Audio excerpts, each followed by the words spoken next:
right. Hey, hey. I'm just going to wait a few minutes for a few people to hop on. Then we're going to get started.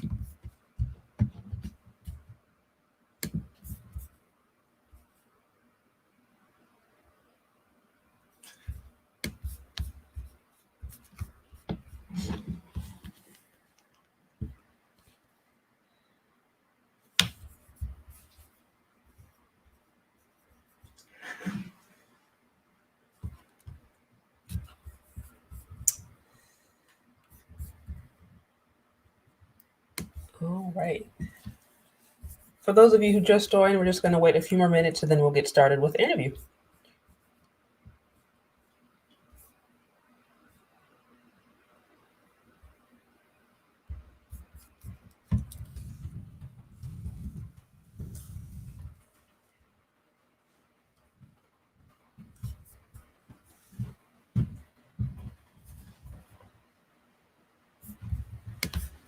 All right. So today's special guest, I'm super excited to have her. She's going to be joining us in a few minutes, but she's owner of We Believe Fitness, which is it is a basically a fitness company that focuses on health, functionality, bodybuilding, all etc. She has like over 10 years of experience, has worked with people in all industries of all ages. So I'm really excited to get her perspective because I know we've been talking about health this week. There was a huge interest that I saw in people just understanding health, especially health for women and African-American women. So I'm excited to have her come on and just share her perspective. So like I said, she will be joining us in a few minutes and then we can get started.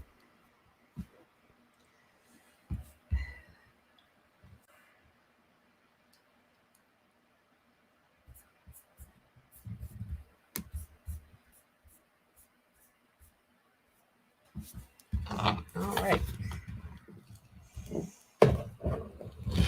Looks like we got me hopping on. You got a few more joining. Hey, thank you for those who are joining on. Special guest will be coming any minutes.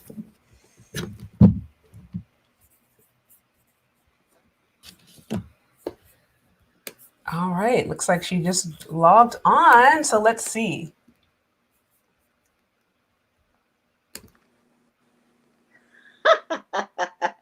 Hi. Hey, how's it going? Can you How are hear you me? doing? Hello from Oregon. Thank you for those who have just joined us. It looks like we have a few people hopping on. So, Let's see if I can change this camera. Okay. Can you hear me okay? Hello from Oregon. Hey, Corey from Oregon. Hey, Antonio James. Thank you for those of us who have joined. Please don't forget to subscribe, share this broadcast, especially to those who you will think will find it interesting. I know I got a huge response of people who were really interested to learn more about fitness and health, especially for African Americans and African American women. And so I'm really excited to hear her perspective on this. She has a ton of experience, just a lot of understanding, practical, and just helpful. So yeah, I'm excited to learn and just hear more from her. So we're gonna get started in just a few more minutes. How's your day been? Good. You. Looks like you're ready to work out just now. I know. I apologize. I was on my computer and I didn't realize I had the wrong setup. So I'm on my You iPad. do not have to apologize. This is all. Hey, this Not is the all. greatest camera, but we make it work, right? No, it's fine.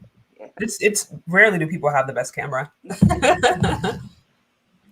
So, oh, it looks like my camera just went out. Can you see me? Oh, looks like I'm having some technical issues here. All right, sorry about that. Actually, I'm over here trying a new camera setup myself, and so you'll have to excuse me if there's a little bit of technical glitches. This is a first time for a few of us, right? First time interviewing. This is my first time trying a camera, but anyway, so yeah, it looks like we're a few minutes into the hour. So I just wanted to get started. As I mentioned before, I had a huge interest that I saw in people who wanted to learn more about fitness and health. And so I thought, what better way to just bring on an expert, and have her talk about what she's learned in the industry and just share some really practical tips. And so thank you, first of all, just for being here with us, for sharing your time. And I'm really excited to hear what you have to say. Yeah, thank you for having me. Yeah. And so the topic of today's discussion, how to change your life through fitness. And yes, it is possible to change your life through fitness. Absolutely. So just to hop right in, did you want to just introduce yourself and talk a little bit more about who you are, things of that nature? Okay, right on. I am Carlena Henderson. I am owner, CEO of We Believe Fitness. It started 2020, a year ago, but I've been training for a lot longer. My intro into training it was probably a little unorthodox. I was a school teacher, elementary school, and I got laid off 3 times in 3 years. And I was always an avid fitness enthusiast. When I was 15, I would ride my bike to the gym. It was a 45-minute ride. Then I would work out for 2-3 hours, and I'd ride my bike home. And so fitness has always been something that was important to me, something that always gave me, a stress relief, or kind of, it was my way to kind of find myself. And so I after getting laid off 3 times in 3 years, I said, why not try it out? And I did it for 18 months, and I wasn't as successful as I needed to be. So I went back into teaching for another 18 months, I think it was. And so I was teaching during the day, and I was training at night. And I remember after the first month of teaching again full time, where I was training in the evening, and after getting that first check, I said, that's it. And I realized I wasn't fulfilled. And so it took me another 18 months to save enough money and put things away and make sure everything was set up. And then I went back to training full time, and I've been training ever since. So some people go to school for kinesiology. That wasn't my intro into fitness, but it is something that I'm so passionate about, something that I enjoy, and I'm just so grateful that I have the opportunity to be able to share my love of fitness with other people. So, Awesome, awesome. Well, thank you for sharing that. Like I said, I think everyone's fitness journey. To your point, there's this idea that fitness trainers always do X, Y, and Z, or A, B, and C, but really, there's always a diverse background, and I love to hear how people come to their passion, how people come to understand like what is it they really love. Absolutely. So cool stuff. Okay, so we'll get right into the media questions. So tell us more about yourself. How do you get into the fitness industry, and how long have you been in it? Ooh, I think I touched on it a little bit earlier, but I got in. How did I get in? I went the gym that I would go to. I would when I was getting my master's degree. I decided that fitness had to be a part of my daily routine. So I was up at 4:00 in the morning at the gym at 4:30. I worked out from 4:30 to 6, ran home, took a shower, and so the gym that I went to, they were having a job fair, and they said, "Hey, we want you to come in. Why don't you try it out? You're here all the time." And I was like, "Why not?" And long story short, I got the job, and I've been training since 2012, so 9 years. I've trained over 12,000 sessions, I think it is now. I'm running my own business now. I was a trainer with 24-hour fitness for 8 years before the pandemic started. And I was the number one trainer at one of their top selling gyms for, I think it was 4 years in a row. I wanted 4 to 5 years in a row. So I've been able to be successful. I've had the opportunity to work with a lot of different people from a lot of different walks of life. And it's been a wonderful journey. Each session I get to learn, and then I get to take the things that I've learned and apply it to other people. So grateful for the opportunities that I've had. Awesome. I've been telling everyone you've been training for 10 years, but that's the difference. 9 years, same difference. 9 years, But it's really the same difference. if you take all the experience prior to that you've had in yourself, right? Yes. So what's your favorite thing about what you do? Ooh, favorite thing about what I do is probably seeing other people change their lives, seeing how clients integrate fitness and health. I had one client in particular where she was on a path, and I knew that if she kept going on this path, heart attack, disease was bound to happen, and they were considering putting a pacemaker in her heart, and they were considering putting an elevator in her house. And she went from she lost quite a bit of weight. She lost, I think, 100 pounds. Actually, it was 120. It was 100 with me. She lost 120 altogether. But to see the change, not only in her health, to see how she didn't have to put a pacemaker in anymore, to see how she was able to walk up and down the stairs, see how she was able to get off of medicine. And so to see how people are able to literally change the quality of life. I see that with another client that I have who's getting married soon. Whose name will remain. I was going to get into that a little later. That's right. But they're thinking that it's like some special pill, but really it's just consistency over time, So it's just seeing how people are able to take these small things and how they're able to integrate them in their lives. And Yeah. more than just the exercises, it's really a mindset. And when you can shift that mindset and understand that, this is I think that fitness, the way you deal with fitness is the way you deal with every other aspect of your life. Mm-hmm. So being able to manage how to, eat well and exercise well, and that permeates the other things. Okay, I got to make sure I sleep. I got to make sure I'm doing this. Yeah. Yeah. Yeah, it's cool. Yeah, totally. Well, and for those of you who didn't catch the hint, so I've been working with her off and on for the last few years, but I was actually surprised during quarantine. I think it was like over 17 pounds during quarantine, just training with her. And it wasn't even really doing anything crazy. It was just like, everything happened, gym shut down. And I was like, I still wanted to maintain, I still wanted to, be healthy, especially with a wedding coming up. And so she was like, okay, just do these few little tweaks. And I remember I went to the chiropractor and it was like, wait, there's no way that's how much I lost. I didn't even know I was trying to lose that much. I was just trying to tone up. And so it was just amazing for me to see just by working with her and just doing a few, I feel like, practical but helpful tips to see the difference just in how I felt, how my clothes fit, everything. And so, it was just, so I could say from experience, and this is why if you can't tell, I'm rocking her We Believe shirt. That's right. Because it inspires me every time I don't want to work out. I'm like, nope, I can do it. We believe. That's right. We believe. So thank you for inspiring many of us. Okay, so heading on to the next question. So what is the biggest challenge you face as a Black female entrepreneur? Okay. What is the biggest challenge that I face as a Black? Well, I try not to think about it in those terms. Not to say that I don't take the Black into consideration. I think it's harder as a trainer to as a woman than it is as a Black. Unfortunately, we live in a world that is white male dominated, and then your fitness industry is typically white male dominated as well. And then you're talking about fitness is also something where it's geared towards men. And so there's this assumption that if you're a woman that you don't know what you're doing, you don't know how to lift heavy weights, you don't know how to. Having to overcome that can be a challenge, but my focus is never on that. There's always going to be negative things. What I try to do is make sure I'm showing up to and being my best self. I feel like my job as a trainer is I need to be reading. I need to know everything that's out there. And then based on what my clients' goals are, I need to make sure I'm giving them the valuable information or the information that's pertinent to their goal to get them there as quickly as they need to be.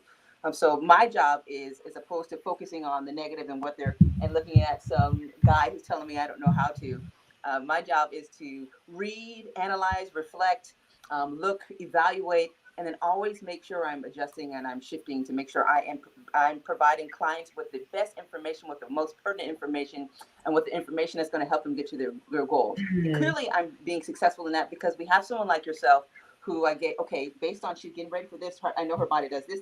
Okay, now try these small things. Small things, but it's like, and it might seem like, oh, it's not that small. It's a small thing, but really there's a lot of thought and there's a lot of, okay, now knowing all of this is there, pull this, okay, give her that, and it works. So I think it's a better, my job is to make sure I am as prepared as possible.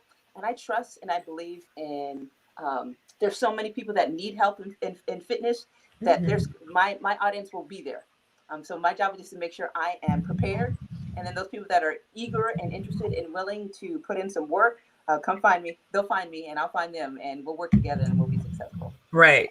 Well, and I think you really hit the nail on the head. What I love about working with you is that you're extremely personalized, because you can go on YouTube right now and look up 30-minute cardio this, or HIIT training.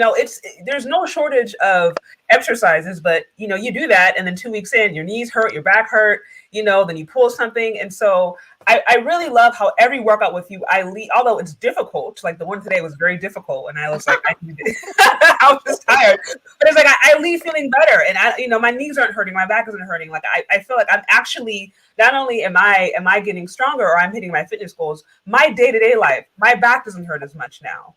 I feel stronger when I'm doing this. I'm carrying groceries. It's not, like farmers carry. Huh?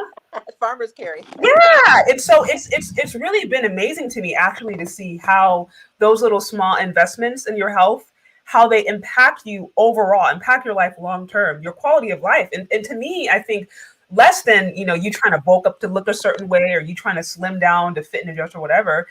Just how do you feel on a day-to-day Yeah. basis? And I see that makes a huge difference. Yeah, see, you're a believer. I like it. We Yeah. believe. I Yeah. love it. So thank you for those who have just hopped on. Thank you so much, C. Anthony Johnson, for the $20 super chat. I really appreciate it. And Infinity for the super chat. Thank you for showing your love. For those of you guys who have just hopped on, we are talking about health and fitness, and we have um, a expert in the building talking about just her experience and some of the things that she's learned. So really happy to hear about her. Please get the likes up, subscribe, tag anybody on this video who you think would find this entertaining. Also, feel free to send in your love. I just got the ability to do super chats, as you can see. So please send in your comments, and you can find me also on CashApp, ChezCharde, and Venmo. I also wanted to just give a quick shout out to those who have just been so generous. I saw some love coming today. Percy Sherrod for the Cash App. Thank you so much. Kirk, I think McFarland. I hope I didn't butcher your name. Thank you so much for the love on the Cash App. Nathan Carter, Brandon Anthony, all you guys, I see you. Thank you so much for supporting the channel. Like I said, I want to be able to bring you guys some more content like this, and I need your support in order to do it. So thank you. And we will continue on to the next question. All right. What did you say? I said, I'm so silly. That you are. Okay, so what would you say is the biggest business lesson you've learned from during the pandemic? Start. What did you say? Start. Okay. I've been wanting to be on my own for a really long time. I had outgrown the company that I worked with before. Not bad. I'm grateful for the opportunities there. They allowed me the chance to kind of hone my skill. But right. I had reached the pinnacle of what I was going to do at that company, and I wanted to move on, but I didn't know how it would look. And the pandemic made us all kind of reevaluate how we interact with things. And it made us more open and receptive to trying things that we normally wouldn't do. I know, so it was a perfect time for me to venture out on my own. And I have clients that transitioned from my previous job to where I am now. That probably wouldn't had we not been in this unique situation. But it's been helpful. And look, you can use your house. You don't need much to get a workout in, and you can get a pretty good workout in too. If you just have to be intentional, and also hopefully understand a little bit how the body works. So yeah, start. If you haven't done it yet, start. So that's okay. So that's the number one lesson you've learned during the pandemic. Just start fitness. Oh no, that's the number one lesson I learned for. For you. Okay. For starting a business, in terms of starting a business, yes. Business, got it. Yes. No, that's great. That's great. I really feel like the pandemic became a sink or swim kind of situation. It's like you can curl up in a ball and say, "Oh my, how am I going to survive?" Or you can, I think that for some people it became, the fire that they needed to really do what they knew that they should have done years ago. Yeah. So grateful. Look, I hate that it happened under these circumstances. Right. But grateful for the time, grateful to be able to slow down, reevaluate, and kind of readjust, Absolutely. Thank you, Johnny K, for the super chat. One love for fitness. Yes. We are talking fitness this week. Like I said, I was actually very surprised to see the amount of feedback I got from people who were interested in learning about fitness. So like I said, I think it's perfect that we have somebody, an expert in the industry, especially African-American women, since they say, I think 4 out of 5, I think Black women are considered overweight or obese. And so I think it's, really important, especially for us to have these conversations so that we know that this is a part of our culture too. We don't have to be unhealthy. We can love who we are and be who we are and still take care of our bodies. And that's another reason I really wanted to address this subject. So, okay, right on to the next question. So what is one of the most common mistakes you see people doing when they're exercising? Oh, in general? Not being realistic and having a very not being realistic in our expectations of our bodies and thinking that our bodies are supposed to go. You would never say to a doctor, "Hey, if I decided today I want to be a doctor, or I want to be a surgeon, you wouldn't put me in the surgery room day one." Or if I were a surgeon at 30 and then I retired and then I come back at 50 and I say, okay, I want to go back to surgery again. You wouldn't just put me in the surgery room. You would put me in the practicals first. You would Yeah. go back to books. You reevaluate, and then eventually I would get back. And that's how it should be with our bodies. What happens is most of us, in middle school, high school, college, we move, we run, and then we grow up and get these office jobs where we're more often than not inactive, and we're sitting at a desk for 8, 10, 11, 12 hours a day. And so we do this, and then we do it for 20 minutes, and then it's 20 minutes, 20 years, excuse me, and then fast forward, and now you have your 25-year high school reunion. You decide that you want to go play ball with the boys or play tennis with the girls, whatever it is, and then you go out and your body gets it doesn't respond the way you thought it would. Yeah. And you say, hey, oh no, I'm getting too old, or this is just not for me, or it's just too hard. Not understanding that, hey, you actually need to make sure you are giving your body the capacity. You do make sure you're training it so that it's able to handle the load that you're putting on it. So having unrealistic expectations, thinking that your body's just supposed to work just because it's your body, not understanding that, okay, if I haven't worked in 10 years, then I need to spend a little time building up that capacity. It's not going to take another 10 years to get it, but yeah, you got to not only build up that capacity, but then set realistic goals too. If you bench 225 for 20 reps at 18, don't start at 225 on day one if you're 50. Start with the bar, get your scapular, and then kind of go from there. So those are I think would be the two. Okay, so unrealistic expectations. Yeah, no, that makes a lot of sense. That makes a whole lot. Like I said, it's so tempting sometimes. If you get, because I think YouTube knows what you're watching, and so when you get, let's say you're like watching, I don't know, a fitness video or whatever, then you'll start to see more of those things come up, and you'll see somebody like running or like hit, and they'll be like, they'll do all these really, really, cool looking exercises, and you're like, oh, I want to do that. You get motivated. Yeah. And then you do that stuff, and you end up, like I said, with a broken knee or your ankles.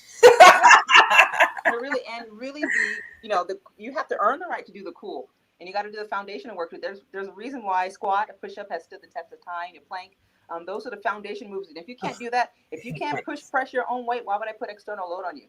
Oh, so my guys, if my guys can't be in a scapular, set their scaps the correct way and be able to press correctly 10 times, why would I now put them on a bench press?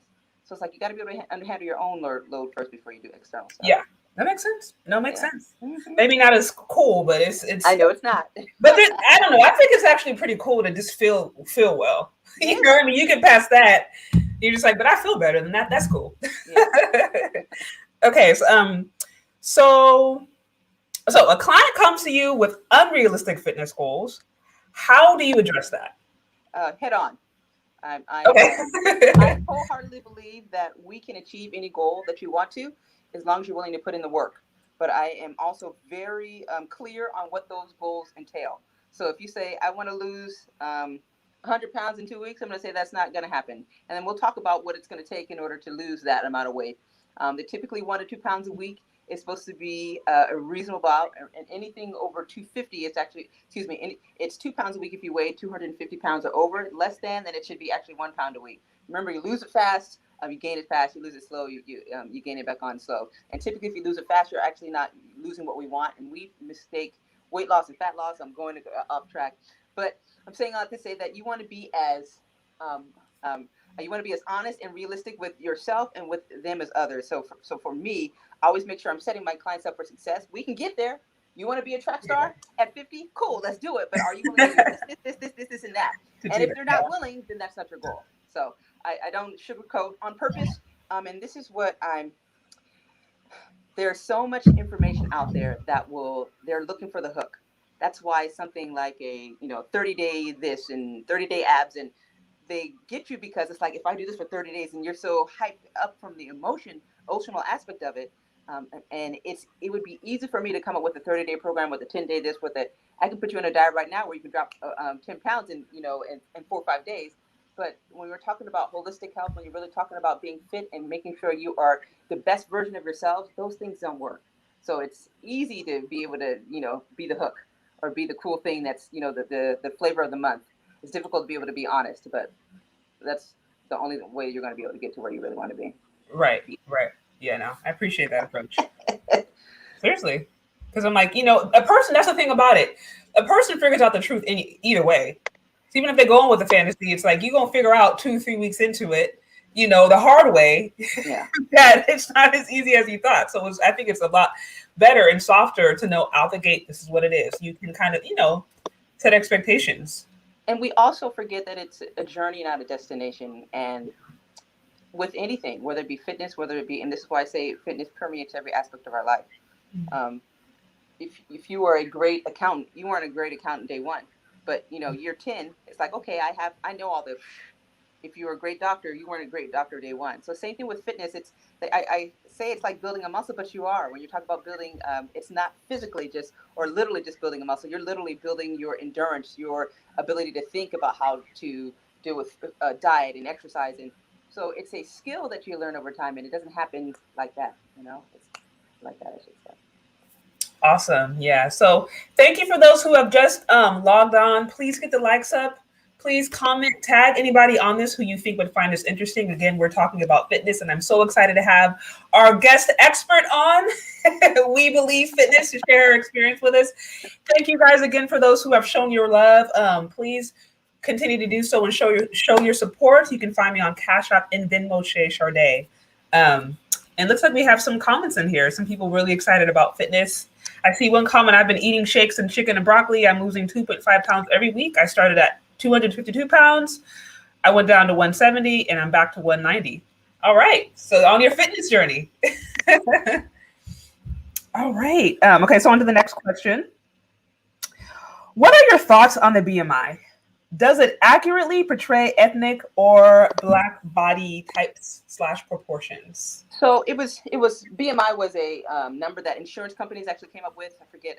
I want to say 1940s, 1950s, somewhere around there, but don't quote me on the year. But it was basically a number. They were trying to figure out how do I now insure you, and so they came up with this calculation. And it basically looks at your height and your weight. And I think it uses one more thing, I forget. But it uses a standard calculation to develop a number. The challenge with that is that if you weigh 300 pounds and you're 6% body fat, or you weigh 300 pounds and you're 40% body fat, it gives you the same BMI. So I don't like to use BMI as a gauge of how my health and fitness is for myself and for clients. I prefer body fat, and that's a much better approach to seeing what's going on. And then remember, we don't necessarily care about what the scale is doing per se. Of course, most of us want it to go down unless we're guys and we're trying to put on mass, and guys want it to go up. But if my weight stays the same, if I weigh 200 pounds and then my body fat changes to 5%, I've done a fantastic job. Even though the weight didn't change, now I've lost what's called visceral fat, which is the fat around our organs. Remember, there's two different types of fats. So you have subcutaneous, this is what we're seeing. Most of us trying to lose our fat around our belly, our arms, or whatever it is. And then you have a visceral fat, which is around your organs. And that's the things that will literally change the quality of our life. You want to make sure your lungs look nice and red and pink, and they don't have if you're looking at a steak and they have the big white fat ring around, you don't want to look big white fat around. So yeah, body fat is a much better approach to looking at our fitness as opposed to BMI. Okay. No, that's a very scientific response. I see a lot of pushback. No. I think it's great. It's great because there's a lot of conversation around BMI, and I can't tell you how many videos I've even seen of women being like, oh, the BMI, it's this or that. I don't like it. It's ABC, X, Y, and Z. And so it's like, okay, is this something we completely throw out, or are people just, you know what I mean? Like I've heard a lot of conversation around it. And so it's good to actually hear, well, where did it come from? How was it used? And then how can we apply it today? Yeah. Body fat's always a better approach. Look, technically I am overweight, considered overweight from a BMI perspective, but I'm probably at 17% body fat right now, which is considered to be fit. Now it's higher for me than I normally like to be. But it's I think for women 14 to 20 is supposed to be athletic, so it's a good amount of body fat to have on you, or it's a healthy amount of body fat to have on you. Okay. So that's a much better approach versus BMI. Yeah. No, that makes a lot of sense. Okay. So why do you? This goes into my next question. Why do you think the highest rates of obesity are among African American women? Ooh, that's it's a complex question. And I'm going to do the best I can to answer it. But I don't know that I am as qualified as I'd like to be from certain regard. I think in general, African Americans have not been set up for success in this country. You know, uh, what is available in our neighborhoods, the programs that have been there, opportunity from an educational standpoint, opportunity from a job standpoint, opportunity from a housing standpoint. So already we are not set up for success. Then you're talking about those practices that we had in slavery, where we didn't get to have the good meat. We used to have to use the leftovers, whatever the scraps were, and so we learned how to make it work. But and we now praise it as, you know, this is a part of our base food or our soul food, or but we're no longer there, but we're still using those same practices that we did before. And I think if I take all of that out, if I don't look at just how America has set us up, um, because of the way the world is, I think oftentimes the focus is making sure are the kids fed, is the house clean. We're just trying to get through day to day. You know, we don't have the luxury of I hate to say that most of us are living paycheck to paycheck, because that's not what it is necessarily. But from a generational standpoint, if you look at African American wealth versus less someone who's not African American, look at their wealth generationally, we're a couple of generations behind. It's not our fault. So, but the focus then is, okay, now how do I make this better? How do I make sure the kids are taken care of? How do I make sure I educate myself? And so sometimes it's even something as simple as having the time and not being exposed to different things. I'm going to say other thing. We have not been exposed to all the health and fitness things that are out there.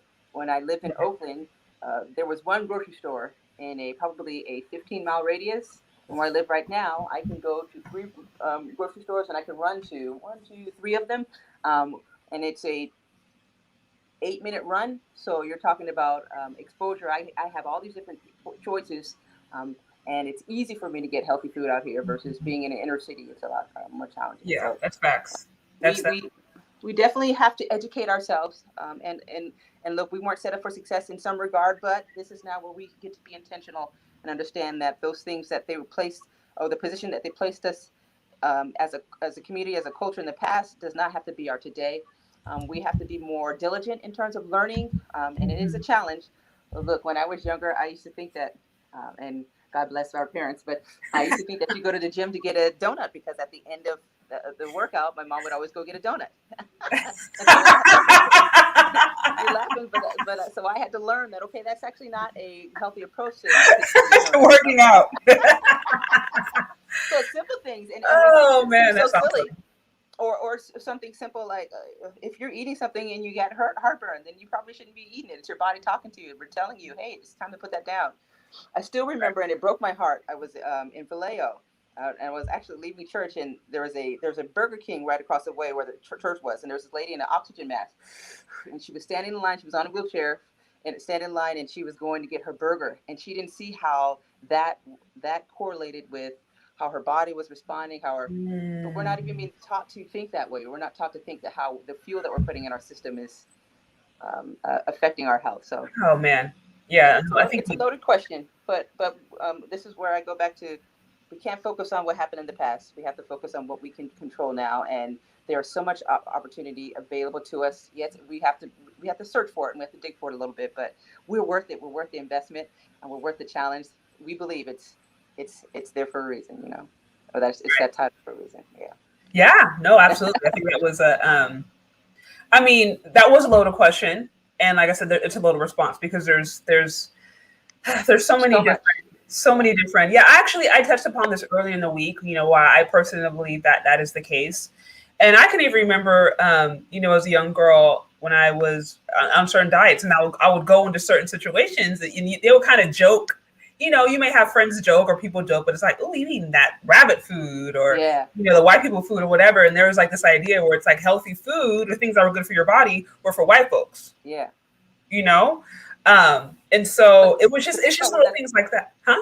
I'm sorry, but think about where that is actually based from, you know, in terms of come back from slavery, where it's like, at first we weren't even good enough to even, and then we made it into our own and say, okay, well, now we'll make it a joke, as opposed to understanding really where was the foundation of that sort of thinking. So there's a lot to address. It's a question where I'm like, it's a weighted question. It is a weighted question, but I think that's why I think it's great to have, you know, to have these conversations and to have, you know, people like us actually like seeing people like us being active. Because I remember for me, for a long time, I looking in certain environments, and I would see certain kinds of people exercising or certain kinds of people back riding. And for me, you don't even really know how sometimes you can kind of like, you can internalize that as like, oh, that's not for me. That's not something that I do. That's not something that our people do. You know what I mean? Absolutely, yeah. So, yeah. Okay. So on to the next question. What is one thing men and women can start doing today to live healthier lifestyles? Anything. You just get to make a choice. I always say, I think when people want to start fitness, we go too much too soon. I'm going to change my diet and I'm going to work out this amount of time and I'm going to, and I find that doesn't set you up for success. I find a better approach is to pick one thing and get good at that and then add to it. So if you're not moving at all, start moving. Okay, I'm going to commit to 3 times a week. Cool. You do that consistently. Okay, I'm going to try to move 4 times a week. Cool. Okay, you do that consistently. Okay, let's see if you can go to fast food. Never. Let's see if you can cut your fast food down from maybe 5 times to 3 times, 3 times to 2 times. So be progressive in your approach, but pick one thing to do. And it doesn't have to be big, it doesn't have to be small. And we have to be kind to ourselves and realize that when you're talking about, for me, when I think about fitness, I think about holistic health. And it's something that it's not a quick fix. And so because it's not a quick fix, or it's a lifestyle change, there's going to be some bumps in the road. And you're not going to be successful. I would say set yourself up to know that you're going to fail. And that's normal. And when I say fail, you're going to fall off. That's really what that is. If I've been eating McDonald's every single day, and then I say I'm not going to eat McDonald's again, it's unrealistic to think that I'm going to go from 7 days a week to none. But if I go from 7 to 6, I'm a winner. And then I might go 7 the next week, but then maybe I can go 2 weeks with just 6, and then I can go 3 weeks. And so you want to make sure you're setting yourself up for success and having some realistic goals. But choose something. Don't wait. Start today. Oh, that's good. So much of it I feel like is some of it I feel like is sometimes psychological for sure, where you have to get over that psychological hump and know that like something about being like, hey, I did this, I did that, then you can, because if you're looking at it as, hey, this is a long-term approach, this is like a lifestyle, then I think that's a lot different than like, hey, I crash diet, or I'm trying to lose as much as possible, or I'm trying to, so. All right, so on to the next question. So what motto do you live by, if any? Motto: be kind. Be kind to yourself. Again, fitness is a lifelong journey. I wholeheartedly believe in that. And you're developing the skill to be fit. And that doesn't happen overnight. And there's going to be some bumps in the road. I can remember the first time I did a competition. And I was not as successful as I wanted to be. I tried as hard as I could. But the night before the competition, I did everything right. I was on my way. And I had a really rough day. I got into a fender bender. I was supposed to have a nap and I didn't. I had to wait for 45 minutes to get gas. And so all these things happened. And on the way to getting log in for my competition, I had to get Butterfingers, because you're supposed to eat 1 or 2 to get on stage. And I bought a family pack. And let's just say by the time I got to the venue, all the family pack was gone. And I could have beat myself over the head. But really, I learned. So the next time I did it, okay, don't do this. No. And so you got to be kind to yourself and understand that it's not going to be something that's it's you really building the skill and understanding how to integrate it into your life. My goal for all my clients is to be they need to be their best doctor, trainer, therapist, a nutritionalist. But in order for that to happen, you have to continue to go through experiences. And we just want it like this, but we forget that the learning is in the journey. The learning is in those down moments where, okay, that didn't work as well as I wanted it to. Okay, I was doing this and now my weight went up here. Okay, now what should I do now? And if you continue to reevaluate, to readjust, and that's how you get better. That's how you learn, how you grow. So, right. Absolutely. Well, thank you for those who have just hopped on and joined. Please get the likes up. Feel free to tag anyone on this video who think will find it helpful. We are talking about fitness and health, and we have Carlena Henderson, CEO of We Believe Fitness, here sharing her expertise and her knowledge over her training of 12,000 hours plus of training that you have with all that you've learned. So yeah, it's been some good stuff. All right. So on to the next question. What's one thing that you would want customers or just people to remember you for? Me, I want I want my passion, my knowledge, and my lifestyle to inspire others to find their version of health. And I'm going to go back. I don't know if we've answered the mission question, but you wanted to ask me about my mission, and it kind of goes along with both. I have twofold. Again, I want my lifestyle, my passion, and my knowledge to inspire others to find their version of health. And when I was younger, I used to think that their version of health needed to be my version of health. And what I'm learning is that everyone's version is going to be a little different. I might like to work out 5 times a day. You might need to do 4. I might want my to have abs. You might not care about that, but you want to be able to get down on the floor and play with your grandkids. I might want to be able to hike up, I don't know, Kilimanjaro. You might want to be able to swim a lap. Whatever it is, my job is to. My hope is that my passion, my knowledge, and my lifestyle will encourage you to get you going. And then going with the mission for the business, or for We Believe Fitness. Um, and this is why I do what I do. They say 7 out of 10 deaths in the United States right now is from chronic illness. They say 80% of chronic illness is preventable. They say if you exercise 30 minutes a day, 5 days a week, you will lower your probability of chronic illness by 60%. Wow. And as of 2016, only 22.5% of the United States do that. 3 out of every $4 in America is spent on chronic illness. So if you want our medical dollars to go down, literally, if you just exercise 30 minutes a day, 5 days a week, you would literally cut your medical bill at least in half. When you think about 7 out of 10 people die in chronic illness, and they're saying 80% of them is preventable, what that's really saying, 5.6 out of 10. So if I have 1,000,000 people that die, 560 of them died before they needed to. So when you're talking about a global pandemic, that to me is the global pandemic. And this is not to downplay Corona at all. But when you understand that people are literally not living their lives to their fullest, are dying before their time simply because we haven't changed practices, because we don't want to be uncomfortable a little bit. We don't want to break a sweat.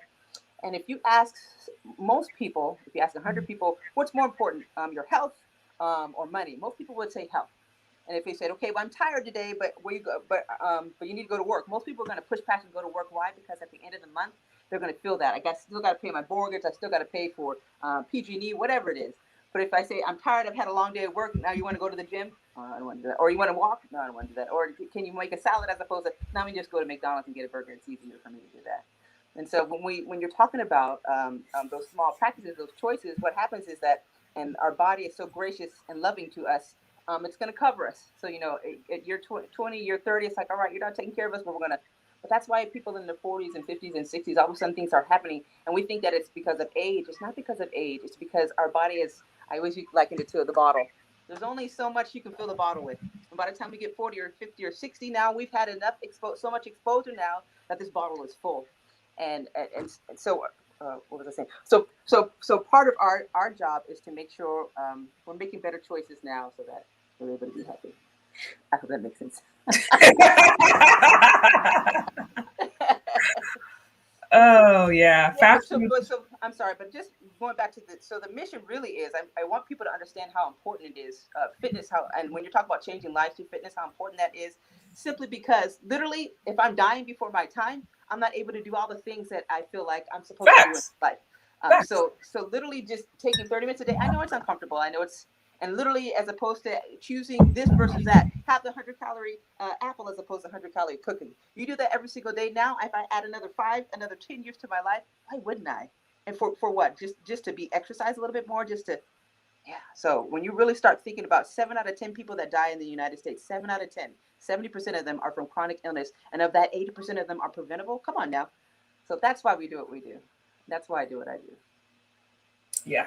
I mean, that's wild when you listen to those numbers. I've talked to so many different people who have, gone out of country or spent time in other countries and talk about how they'll lose weight just simply by being out of America, right? And sometimes obviously is what's in our food. Yeah, but other cultures too, where it's like everything is just a lot more walkable. Like it's more common for you to have to walk to work or for you to have to walk to the grocery store. Things are just the overall lifestyle is a lot more active, and how just those little things make a huge difference when it's, compounded over years or decades. Yes.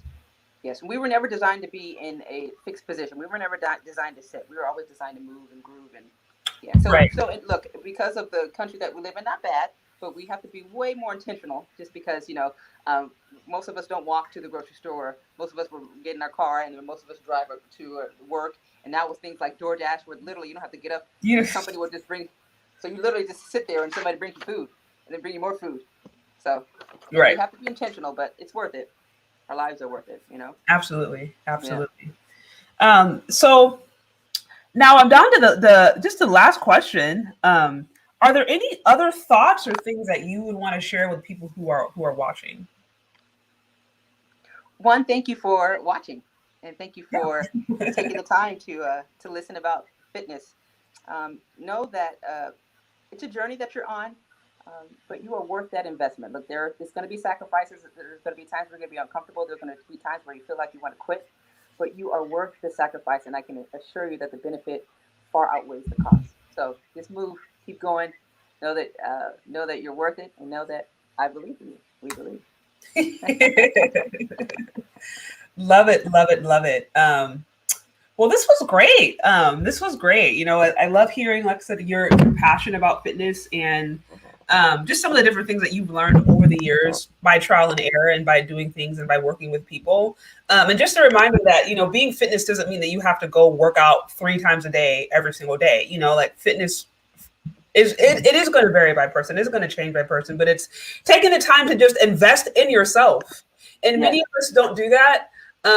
There's reasons for, it can be time reasons, cultural reasons. It can be, there's just so many reasons. But at the end of the day, it's like you get to a certain age sometimes, and you're forced to invest in your health, but it may not be in the way that you want. You're forced to do it sometimes through medical bills or through surgery or for things that you said are preventable. I mean, you said it was 80% of those things are preventable? 80%. Crazy. Yeah. And let me say this too, look, I am a fitness fanatic. I'm an enthusiast. I love what I do.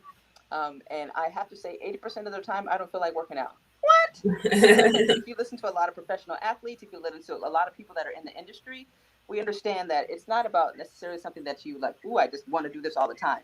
There are those moments, but I don't think there's anything worse. It's like, this is just amazing, but it's like paying your mortgage or, brushing your teeth or cleaning your house. Hopefully you're doing it on a consistent basis. And that's what fitness is, Yeah. But so if you have the unrealistic expectation that you're supposed to enjoy what you're doing, that's not necessarily going to be the case. If you see the benefit of it, and hopefully you do, or if you just believe the fact, and there's so much science out there that shows, look, eat a clean diet, eat a diet full of whole foods, things that come from the ground, things that haven't been altered much, and then move consistently, break a sweat. You can't go wrong. So. Right. Now, actually, we have a little bit of time. Do you mind if I had one more question? Of course. Take it. So, okay, because this actually brings me back into another thing, and I think I see this more, just more on social media a lot, especially in the a lot of the more female-centered YouTube channels and pages. So there's usually idea either of like a crash diet, or now more particular, what I'm seeing a lot is cool sculpting. Okay. Cold sculpting, yes. Where it's essentially, yes. And so, I wonder from a fitness or a health standpoint, is that something that can be maintained long term? Because, like, for example, if let's say you've worked, right, you're working out and you cut down your abs, right, through eating or through your effort versus actually going to a place and just getting it sucked out. I'm like, I just wonder, one, is that healthy? And two, is that something that you can maintain long term when it's... So cool sculpting and it's basically like liposuction, but it's a different version of it. And I actually had a client who had liposuction and she wanted to do it again. What happens when you're literally like now changing your, cutting out cells or making cells die? If you haven't changed the practices, now when you gain weight again, there's just a pocket there. So she had these weird unnatural pockets, but because she had liposuction here and here, and so it looked like she had 3 boulders in her stomach. As opposed to, I know. Sorry. Diet, I didn't mean to make that face. That's unfortunate. From a CASHAPP diet, and this is why I'm not necessarily a fan of juices. When you lose weight in a short amount of time, your body can only lose 1 to 2 pounds a week. It is what it is. That's just science. And that's not me trying to, that doesn't mean that the scale won't change, but from a fat perspective, and people forget there's a difference between weight loss and fat loss. When we're talking about losing weight, what you're really trying to do is lose fat. And so if I now do a liquid diet without me knowing it, what I'm doing is I'm losing, it's a lot of water weight that I'm losing, one. And then two, I'm actually now losing a lot more muscle. So if I've lost 20 pounds and 15 of it is muscle, that defeats the purpose, because now I'm actually in a worse state than I was at the beginning of it. So a lot of these crash diets, where lose this in 30 days, what happens without them knowing it, and this is why metabolism is so important. I'm revved up, my metabolism's working, and then I am eating 3,000 calories, and I go from 3,000 calories to 1,000 calories. Well, that's great, and your body won't know what's going on, so it catches up. But then after there's only a certain amount that there's only say it a different way. Let me try it again. You have to back up a little bit. There's only a number. There's only the lowest number that you can eat. There's a baseline to the fewest amount of calories that you can eat. And okay, I'm gonna say this as quickly as I possibly can. I did a diet when I was in my 20s, and I was eating 1,500 calories a day, and I lost 10 pounds in 6 weeks. Yay, great! Then I fast forward a year later, and I was like, okay, I'm gonna lose 10 pounds again. And I ate 1,800 calories, and I lost 10 pounds in 6 weeks. And I was like, wait a minute, if I can lose 10 pounds in 6 weeks eating 1,800 calories, why would I go to 1,500 calories? Why? And this is where the basal metabolic rate, your BMR, is so important. Whatever your body weight is times 10, that's what you need to be in a coma, not to move, not to breathe, just to be there like this. If you're not even giving your body, imagine trying to drive your car from San Francisco to Sacramento. If you're not even giving your body, if you were on, a quarter tank of gas and you drove from San Francisco to Sacramento, we would never do that, because it's like, think about the damage that you're doing to your body. To your car. Now imagine do the same thing with our bodies. And again, our body is so forgiving. So now if I'm sitting there eating, not even giving my body the fuel that it needs to function, and that's not to like do exercising. That's just to like walk around the house. That's just to clean. That's just whatever it is, just to get to work. If I'm not even giving my body that, we have this built-in thing called the metabolism. And remember, metabolism is a hormonal response. And what the metabolism is basically letting us know, hey, you're not letting us work hard enough. You're not giving us enough fuel. Cool, then we're going to slow down. So there's a lot, and going back to the liquid diet, this is why I'm not a fan of the liquid diet. What happens with a lot of people is that they slow down their metabolism. It's working, and I lost weight, and this has been amazing, and I don't understand why anybody would tell me not to do it the other way. Cool, no problem. But then you're going to hit a baseline, and all of a sudden you're going to start gaining weight. And then what you'll do is that you'll start cutting your calories even more, and you'll start exercising even more, and no matter what you do, no matter how hard you try, the weight keeps going up, and you're like, what's going on? And it's because now you slow down your metabolism, because your body, again, does not care about your abs. Your body cares about you being able to function and wants to make sure you can live. And if you're not giving it the fuel that it needs to make sure your kidneys are able to function, to make sure your lungs are able to function, you're not setting up for success. So crash diets, they are great in the short term, but they are terrible in the long term. Because typically at the end of it, not only do you gain all the weight that you lost, you usually gained a little bit more, and then now you're not in the best situation or position now, because now you have to rebuild the metabolism. And then all the information that is out there when you're talking about diet, it makes one big assumption, and I wish they would put it in all big bright red letters at the beginning. And the assumption is that your metabolism is working at its optimal level. Going to you and your journey, the reason why you were able to do what you did were three things. One, congratulations. Two, you were consistent. You've been doing this since March of last year, but most in terms of changing your diet. But the other thing that people miss about you is that you have a really great metabolism, because you're always feeding your body. You're probably eating 6, 7, 8 times a day. Beautiful. Now you're not gouging anything, but your body is always revved up. And so if I have somebody whose bodies know how to move and know how to metabolize food, it's easy for them to lose weight. But for someone who has only been eating 1,100 calories, and I'm drinking 3 shakes a day, and then I only have one solid meal, I have one solid meal a week, it messes us up. So there's a lot going on there.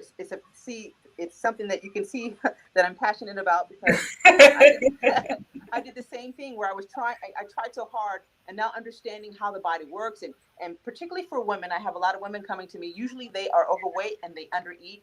And what I have to do, unfortunately, is they usually have to gain weight before they lose it. And they hate to hear that. And we're strategic in our approach, but they haven't given their body a break. And how often do we encourage people to be a calorie maintenance? How often do we tell them to just eat what your body needs? So, the end. I'm shutting down. Okay, It's all right to geek out. You can't ask me a question like that and then expect me to be like, oh, yeah. Well, we can definitely tell this is something you're passionate about. So where can the viewers go and find you if they're interested in working with you? I know you do online. Right now you're doing mostly online personal training in group and personal one-on-one, which I've been, like I said, a benefactor of. That's how I was able to lose over 17 pounds during quarantine working with her. So she does know what she is doing. It is not a joke. Okay. She's, like I said, works with people of all ages, all backgrounds. And so how can people find you? Where can they go if they want to work with you or want to learn more about your business? Yeah, you can go on WeBelieveFitness.com is my website. You can send me an email there.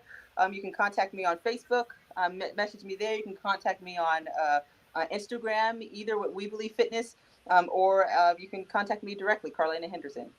So easy, but We Believe Fitness will work. Hey, yay. Awesome. Well, thank you for those who have joined us.